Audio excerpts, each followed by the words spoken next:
Les balados de la CSN.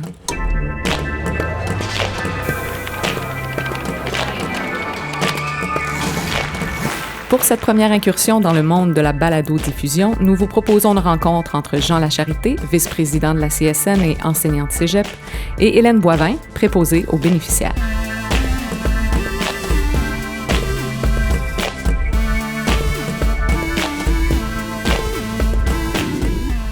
Alors, bonjour Hélène, ça me fait énormément plaisir de faire une balado-diffusion avec toi ce matin. Je sais que tu es préposée aux bénéficiaires depuis de nombreuses années.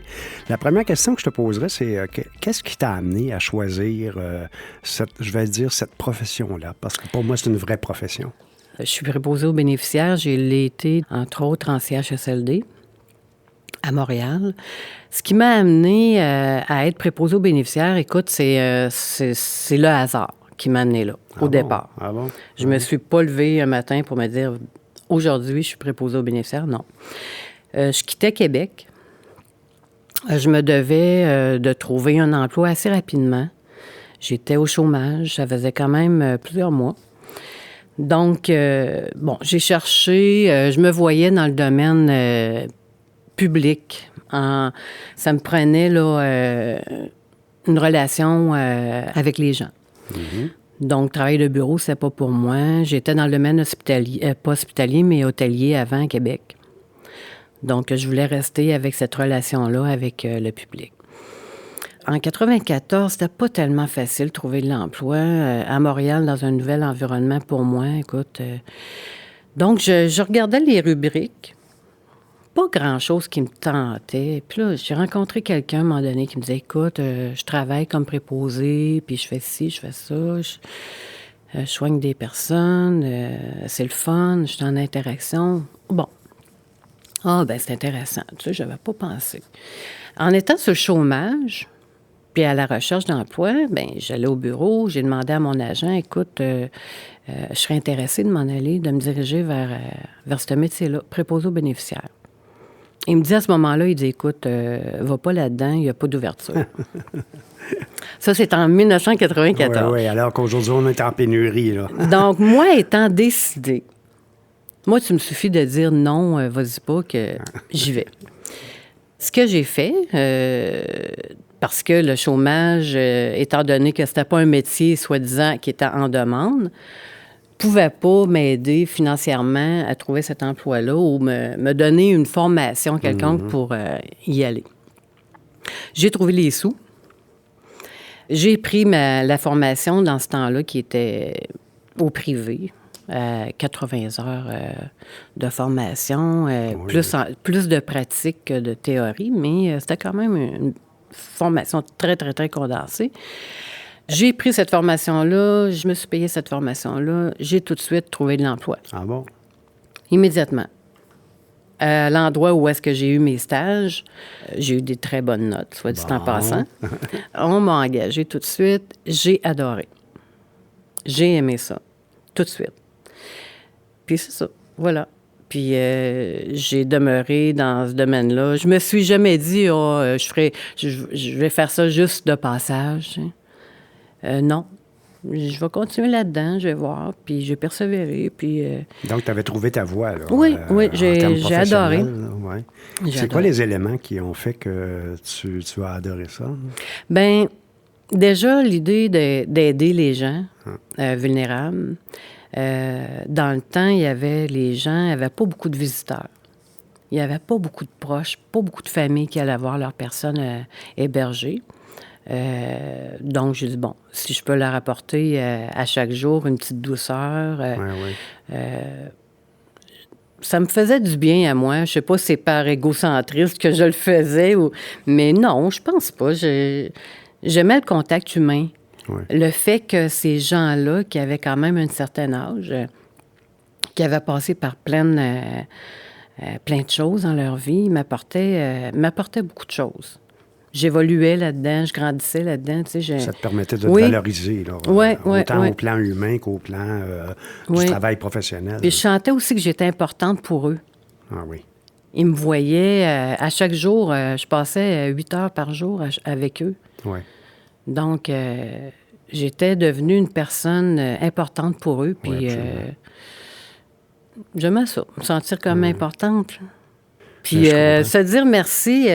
Oh, merci Hélène pour tes bons soins. Ah, c'est le fun. J'aime ça quand tu prends soin de moi. Tu me crèmes, tu me parfumes. J'apportais des petites douceurs. J'aimais ça. Bien oui, bien sûr. Écoute, je peux en témoigner parce que ma mère a fini ses jours en CHSLD et j'ai été en mesure de constater la relation de proximité entre ma mère qui était la patiente et les préposés aux bénéficiaires. Est-ce que tu serais d'accord pour dire que c'est la profession qui permet d'être en CHSLD, là, vu que tu as travaillé en CHSLD les 14 premières années, que c'est la profession qui permet à la travailleuse d'être le plus proche du patient dans l'ensemble des professions qui ont à travailler avec les personnes aînées? Là? Bien, écoute, le préposé ou la préposée aux bénéficiaires, c'est la personne qui passe le plus de temps à chaque jour avec ces gens-là. Ouais. C'est nous qui observons.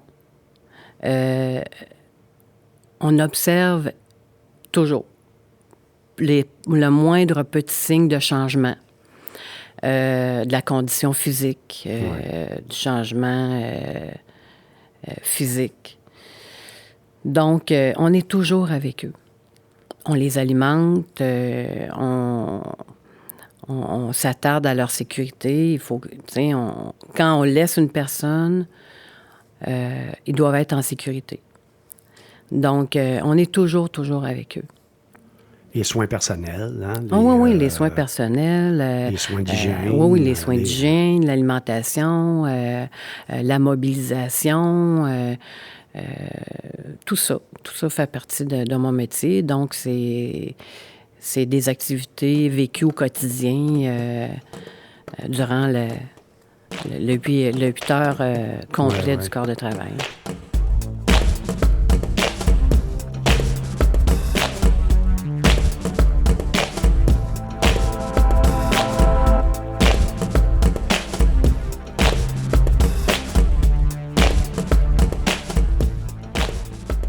Il y a un rapport de proximité qui fait qu'il y a une exigence de respect de la dignité de la personne humaine. Hein, absolument. De la personne aînée, parce que, vous êtes appelé à les dénuder pour donner les bains. Absolument. À faire la toilette. Oui. Donc, c'est très intime. Oui. Il y a un lien de confiance qui doit être créé dès le départ. Donc, il y a parfois des personnes que tu dois apprivoiser. Ah oui. Donc, ton approche est différente de personne à personne. Donc, il n'y a pas une journée qui est pareille. Il n'y a pas une journée qui est pareille parce qu'on travaille avec des humains. Donc, un jour, tu vas rencontrer la personne, elle va être triste. L'autre, à un autre moment donné, elle va être joyeuse. À un autre moment donné, elle peut être agitée. Des fois, ça peut passer à l'agressivité, mais... donc, tu dois t'ajuster, je dirais, à la minute près. Parce que tu as à peu près, 13, 14 patients à t'occuper. Donc, par quart de travail? En CHSLD, je te dirais, oui, on a souvent nos sections. Oui. Donc, on a des sections attitrées. 14 patients attitrés. Ça varie entre 10 et 14, je dirais. Mais c'est lourd, 13 à 14 patients, non? Bien, oui, c'est très lourd. Par chance... Est-ce qu'on a le temps suffisant pour donner la qualité des soins qu'on souhaite donner? Bien, ça a changé. Hein? En 94, lorsque je suis arrivée, je rentrais, tu avais un quart de travail. Tu avais 3 quarts de travail. Celui de 7h30, celui de 15h30, celui de 11h30. À 7h30 le matin, tu arrivais, tu dis, bon, aujourd'hui, je pars ma journée, je vais aller voir Madame X, Monsieur un tel, et coiffeur, je les levais.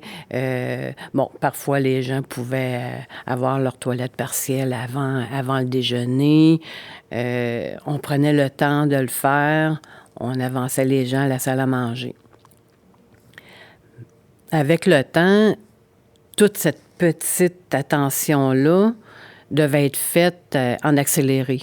Ah oui. On n'avait pas... malheureusement, avec le temps, on s'est aperçu que la clientèle arrivait en CHSLD avec des multiples diagnostics. Des cas de plus en plus lourds. De plus en plus lourds, effectivement. Il y a du temps qu'on devait couper à quelque part et malheureusement, c'est souvent dans ces petits moments-là qu'on devait passer aux priorités, malheureusement, même si pour moi, la priorité reste les soins de base puis le contact humain. Il y a parfois, malheureusement, qu'on devait outrepasser certaines choses. Ah oui. Alors ça, tu as vu ça dans le temps, tu as vu ça évoluer dans le temps. Tu as vu Absolument. l'alourdissement, Oui. non seulement des cas, mais l'alourdissement de la tâche également. Absolument. Du travail de préposé aux bénéficiaires. Et sans qu'on ajuste le nombre de préposés pour pouvoir garder la même qualité de service, là, j'imagine. Écoute, moi, j'ai vu arriver les postes de préposés aux bénéficiaires qui débutaient à 6 heures le matin. 6 heures le matin était pour combler le manque de préposés de nuit Ah oui. et pour un peu diminuer la lourdeur des tâches des préposés aux bénéficiaires de jour le matin. Donc, j'ai vu ça arriver. Ayant un caractère quand même assez fort, certains nous demandaient ou disaient, bien écoute, si tu peux réveiller Madame une telle ou Monsieur un tel avant, on pourrait peut-être économiser du temps dans l'avant-midi et tout, puis on pourrait soit donner un bain avant le déjeuner. Je suis une de celles qui s'opposait à ça. Parce que je considère qu'une personne âgée, rendue à cette étape-là de sa vie, mérite quand même le respect de bien dormir le matin. Absolument, bien sûr. Ouais. Moi, la première, à 85 ans, là, si je dors le matin, à 6 heures le matin, viens pas me réveiller en disant, bon, bien, Madame Boivin, aujourd'hui, je vais vous donner votre douche là, à 7 heures parce que on n'aura pas le temps, là. Oui. Autrement dit, c'est pas la personne aînée à s'adapter aux contraintes du milieu. C'est bien plutôt le milieu qui doit s'adapter à ce que les personnes aînées souhaitent, que ce soit le sommeil ou... Je m'excuse, mais tu sais, c'est vrai que dans une journée, ça pouvait arriver que les bains ou les douches se donnent en fin d'après-midi.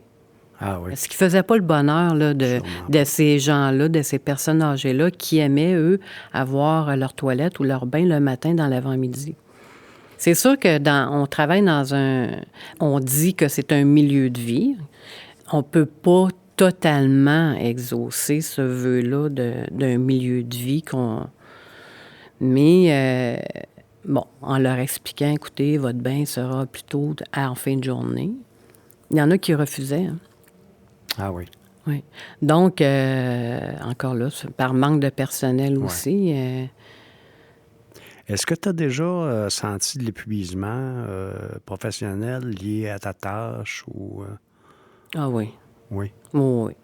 En 24 ans de métier, là, je mentirais si je disais le contraire. Ah oui. Oui.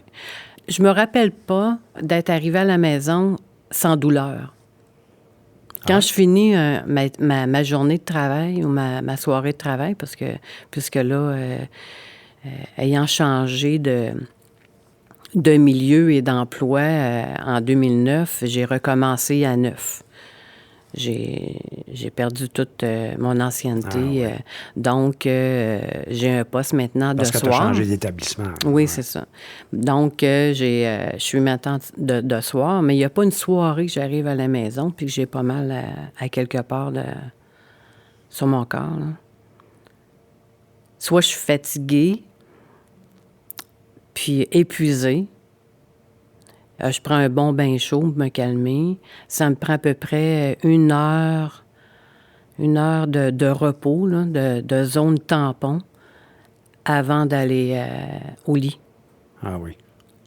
Parce que j'ai l'adrénaline dans le piton encore, parce que je fais de la route après, là. Mais les demandes, t'es toujours sollicité. Là, maintenant, je suis dans le domaine hospitalier. Je travaille sur l'unité de chirurgie. C'est pas plus jojo Non, à l'hôpital. Ouais.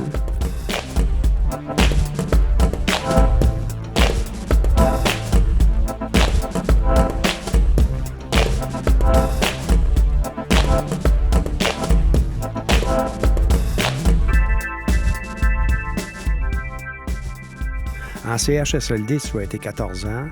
Est-ce que, au cours de ces 14 années-là, tu as remarqué une détérioration des conditions de travail ou un alourdissement des conditions de travail? Puis je vais te poser la même question pour le milieu hospitalier, dans l'unité de chirurgie après, là. Ça fait une dizaine d'années que tu es en chirurgie aussi. Comment tu as vu évoluer les conditions de travail? Bien, je te dirais que le manque de personnel, les départs en maladie ou les départs en accident se sont accentués incroyablement. On vit à un rythme accéléré constamment. On court. On ne peut pas donner un service à une vitesse normale. On est toujours en train de courir. On parle aux patients maintenant en fonctionnant, en marchant. Ah oui. On ne peut pas s'arrêter, parler aux patients. Je dis patients parce que je suis dans le milieu hospitalier. On peut les appeler bénéficiaires ou usagers. Je pense que le terme usager est employé par le ministère, là, mais usagers dans le sens qui font usage d'un service. Oui, oui. C'est pas des clients. Non, on s'entend. Mais oui, c'est un rythme effréné, constamment. On court, on court, on court. Il y a des mobilisations qui sont faites pas toujours dans les normes sécuritaires pour nous. Oui, sécuritaires pour le patient ou l'usager, mais pas toujours sécuritaires pour nous. Ah. Le simple fait de mettre une bassine à un patient à un lit alité, Oui. qui sort d'une opération de la hanche, mettons. Oui. Non. Le lit ne sera pas toujours monté parce que ça presse. Vite, j'ai envie, c'est urgent. Ouais, Donc, ouais, on ne peut pas prendre le temps. Mais je dois vous dire que je prends le temps à 99 % maintenant parce que, Pour comme éviter je vous ai des déjà blessures. dit, j'ai mal au dos. Ouais, ouais. Mais il y a des fois, là, ça sonne tellement sur un département. Tu peux avoir une dizaine de cloches qui sonnent pour tout le monde en vie en même temps, là. Donc, tu sais qu'il faut que tu te dépêches parce que l'autre patient, là, Ben oui. il va avoir un dégât dans un lit. Ah là. oui. À quelque part, on va se ramasser, on va changer 3 lits. Ça va. Donc, tu ne lèves pas toujours le lit parce que s'ils ont monté un lit, puis si c'est pas à manivelle, parce qu'il existe encore des lits à oui. manivelle. Ah oui. Donc, soit tu te fais un épicondylite en Ben tournant oui. la manivelle, ou soit tu te fais mal au dos parce que tu ne lèves pas assez haut ton lit. Mais ça, c'est une autre chose, là. Oui, oui. Mais c'est la réalité. Donc, tu mets la bassine le plus rapidement possible en dessous du patient, puis tu vas faire un autre et ainsi de suite. Donc, juste ça, tu peux faire ce geste-là, je sais pas, 30 fois dans un corps de travail. J'exagère pas en disant un minimum de 30 fois, là. C'est énorme, là. Ah oui. Donc, c'est des gens qui sont alités, c'est des gens qui reçoivent des solutés. Donc, pour aller à la toilette où ils ont envie. Puis, il faut les mobiliser souvent. C'est au lit, tourner un patient avec une hanche fracturée ou une hanche qui n'est pas opérée ou une hanche opérée. C'est quand même une mobilisation assez délicate. Est-ce que on parle d'accidents, de travail, de troubles musculo-squelettiques, mais est-ce que tu as observé aussi une augmentation du nombre de problèmes de travailleuses ou travailleurs, des problèmes de santé psychologique? Oh ben oui. Oui. J'ai vu souvent des collègues pleurer. Si c'est pas moi, c'est une autre, là, mais ça nous arrive de pleurer, de s'éloigner d'une chambre. Tu sais, on a en plus de travailler à une vitesse accélérée toujours, puis à pas être capable de rendre le service que nous, on désirerait rendre le plus, le mieux possible, je veux dire. Bien, ça, c'est une frustration. Bien sûr, oui. Puis on Ça a... développe de l'insatisfaction par rapport à la qualité des soins qu'on n'est pas capable de donner. C'est ça. Moi, j'ai été engagée pour donner un service dignement. Puis ça, je peux pas le faire. J'ai pas une journée où est-ce que je peux dire, j'arrive à la maison, je dis, écoute, je suis contente de ma journée. Tous mes patients ont eu un service digne. Je peux pas dire ça. C'est très touchant ce que tu dis là. Je peux dire, je suis contente aujourd'hui, à soir, là. J'ai 1, 2, 3 patientes que j'ai pu crémer avant le dodo, tu sais. Ouais. J'ai pu juste, tu sais, on s'attache à simplement, j'ai pris une couverture, puis j'ai emmitouflé, là, une madame, là. Puis elle dit, puis là, elle me disait, je suis tellement contente. Je m'accroche à ça. Mais malheureusement, je peux pas dire... Il y a de moins en moins de temps pour pouvoir poser des petits gestes comme ça. Je peux pas dire ça de tous les patients que je soigne. Malheureusement. Ça vient me chercher. Oui, ça vient me chercher. Contrairement à 1994, quand je suis rentrée dans le milieu, je pourrais dire que j'étais satisfaite que tous mes patients, quand je sortais de mon travail, j'étais satisfaite. Tous mes patients étaient poudrés, sentaient tout bon, étaient tout lavés, crémés. Je savais à la maison qu'il ne me restait pas des idées en tête. « Oh mon Dieu, j'ai oublié de faire ci, j'ai oublié de faire ça. »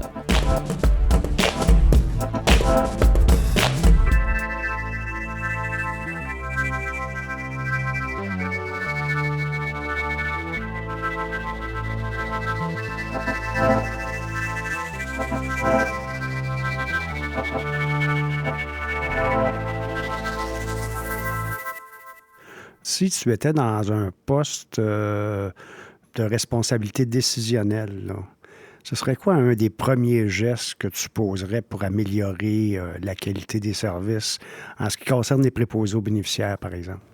Premièrement, je consulterais les préposés aux bénéficiaires. Ah. Oui, je ferais des réunions régulièrement avec les préposés aux bénéficiaires. Je ferais en sorte qu'il y ait du personnel pour remplacer les gens qui participent à cette dite réunion. Ça, c'est sûr. Oui. Parce que les réunions sont de moins en moins réalisables par manque de personnel, justement. Mm-hmm.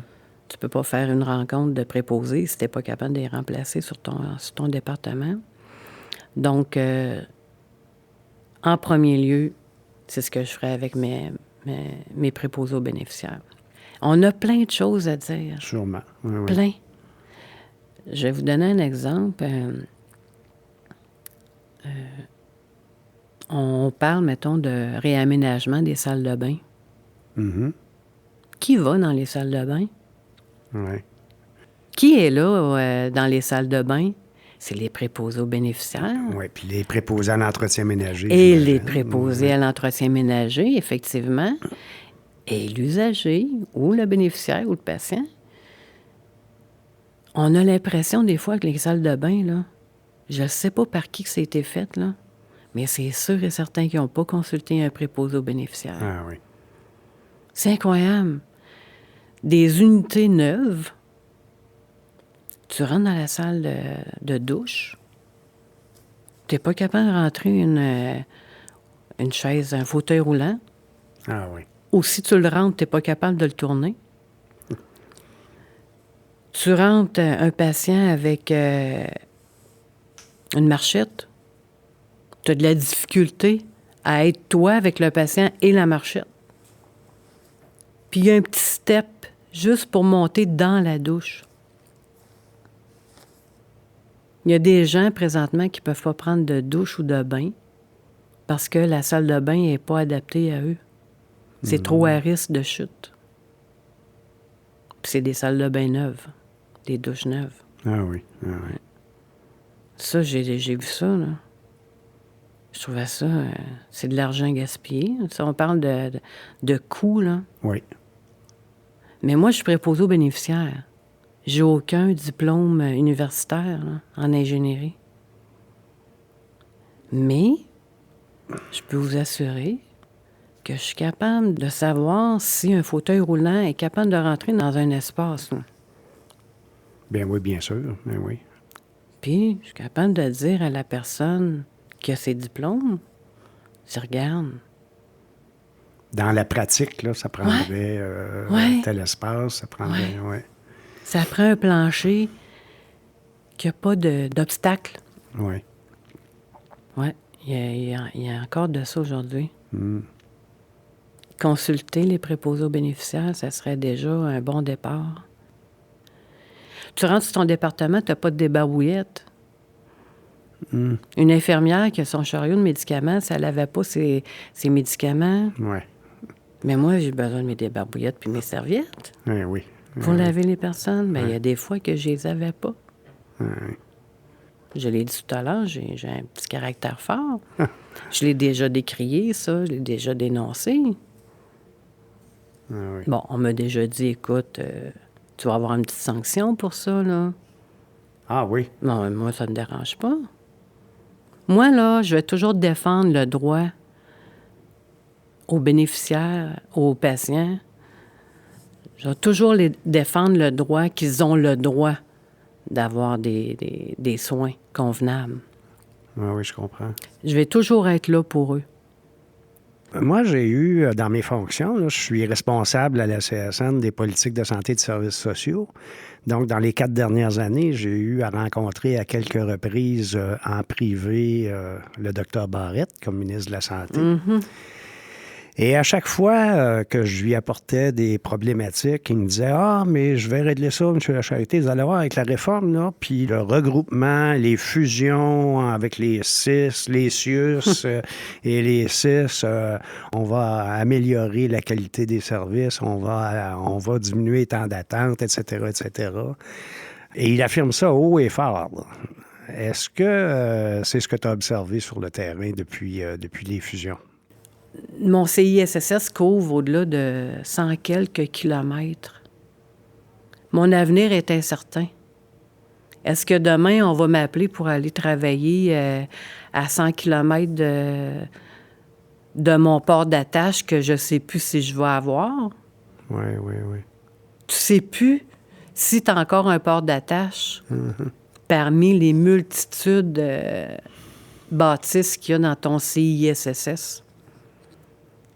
Je suis sur appel. On va-tu m'appeler pour faire tant de kilomètres une journée, travailler de soir demain, travailler de jour après-demain, faire une nuit dans 3 jours? Notre avenir est incertain. Nos qualités de travail, nos qualités tu sais, les conventions collectives... puisque tu es un syndicaliste, oui. Les conventions collectives se sont transformées, là. Maintenant, plus que la moitié de la convention est négociée au local. Chaque CISSS a sa convention. Tu peux magasiner maintenant pour quel CISSS tu veux aller travailler. Quasiment que les conditions ne sont pas pareilles d'un à l'autre. Ah oui. Tu peux être dans l'obligation demain d'être disponible selon les besoins de l'employeur 24 heures sur 24 pendant 1 an de temps. C'est attractif, ça? Non, certainement pas. On parle de pénurie. Puis c'est pas des mensonges que je vous dis là. C'est sur la table présentement. Oui. Je l'ai su cette semaine. J'ai été à ma rencontre syndicale. Je capotais quand j'ai entendu ça. J'ai dit, hey, je vais-tu m'en aller d'ici 6 ans, moi? Là, c'est là que je me suis dit, j'ai hâte de sacrer mon camp d'ici. J'ai hâte d'arriver à la retraite. Ouais. J'étais révoltée. On m'aurait mis une pancarte dans les mains, j'aurais sorti tout seul. Ah oui. Je n'en revenais pas d'entendre ça. Je dis, voyons donc, là. Bon, je me suis dit, écoute, la négo, c'est la négo. Ils visent haut pour être capable d'avoir encore un gain, tu sais, sur le dos des travailleurs. Mais c'est pas avec ça qu'on va trouver la nouvelle la nouvelle génération des préposés aux bénéficiaires, là. Je me demande des fois, puis je suis pas la seule dans ce cas-là, on est-tu en train de vouloir nous briser, là, nous exterminer? Oui. Qui ferait ça? Qui, parmi les travailleurs, voudrait se consacrer à strictement son emploi? T'es monoparentale, t'es une mère, parce que forcément, il faut l'avouer, le métier de préposé aux bénéficiaires, il est à prédominance féminine. Oui. Puis, malheureusement, il y a beaucoup de monoparentales mères. Est-ce que c'est invitant pour une monoparentale mère de ne pas savoir à quel corps de travail travailler? Non, certainement pas. Ouais. Si elle n'a pas de voiture, comment est-ce qu'elle va faire pour voyager des 50 km pour aller au travail? Puis en milieu rural, qui n'est pas toujours évident, le transport en commun. Donc, on est en train de créer énormément d'insécurité. Là, absolument. Chez le personnel. Là. Donc, ça se rajoute au stress du quotidien, absolument, ça. Oui.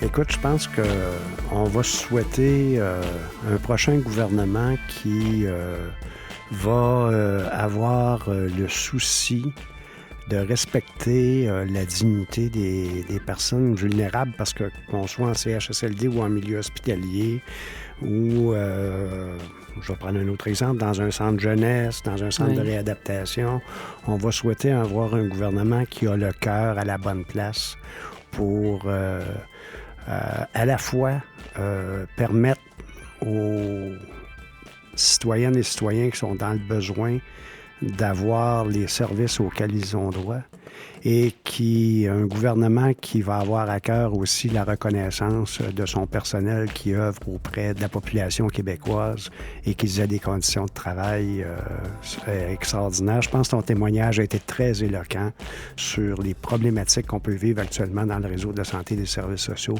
Et il y a un sérieux coup de barre à donner. Je ne sais pas si tu vas être d'accord avec moi, mais il y a un sérieux coup de barre à donner pour redresser la situation. Moi, je suis tout à fait d'accord. Puis je pense que c'est pas un souhait irréalisable. Non. Non. Ça prend des décideurs qui ont le cœur à bonne place, comme tu dis. Oui. Puis qui pensent à leur cœur avant de leur portefeuille. Oui. Puis leur portefeuille, là, c'est notre portefeuille. Exact. Exact. Quand on achète de quoi ou quand on veut quelque chose, on prend toujours qu'est-ce qui est le mieux pour nous. Oui. Les soins, là, c'est important. Puis demain, on ne sait pas où est-ce qu'on va être.